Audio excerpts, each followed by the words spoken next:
La leptospirose est une maladie d'origine infectieuse qui se transmet par l'urine de rats.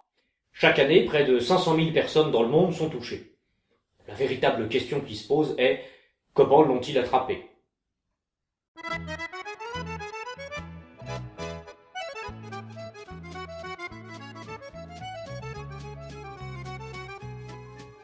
Quand vient la période des révisions, vous êtes nombreux à ne plus trouver le temps de vous alimenter sainement.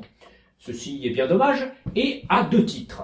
Primo, un cerveau qui n'est pas convenablement alimenté en glucose fonctionne moins bien, et secondo, il est tout à fait possible de cuisiner tout en faisant des révisions. Aujourd'hui, nous allons voir comment des principes physico-chimiques élémentaires nous permettent de réduire le temps de cuisson des pâtes.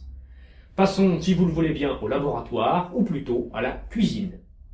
Bien que nutritive et peu onéreuse, les pâtes souffrent d'un inconvénient majeur, un temps de cuisson déraisonnablement élevé. Il faut en effet pas moins de 9 minutes pour la cuisson al dente, plus le temps nécessaire à l'ébullition de l'eau. Pouvons-nous améliorer ceci? Bien entendu. L'obstacle majeur, c'est l'eau. L'eau, ce liquide caloporteur qui transmet l'énergie depuis la gazinière jusqu'aux pâtes. La casserole, qui elle est en métal, conduit parfaitement bien la chaleur, mais on ne peut pas en dire autant de l'eau qui résiste. Si maintenant on remplace l'eau par du mercure à la capacité thermique remarquable, mais il est vrai 13 fois plus lourd que l'eau, le temps d'ébullition est ramené à 1 minute 30.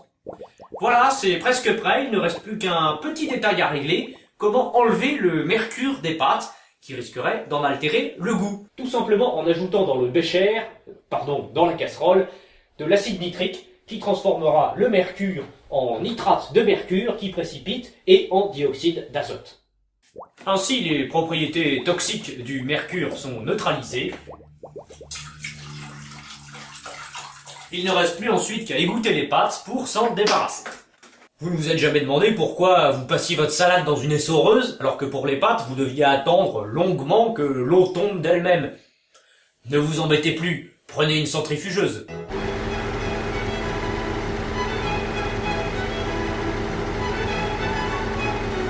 Enfin, pour agrémenter le tout et apporter les protéines indispensables à votre organisme, rien de tel qu'un œuf.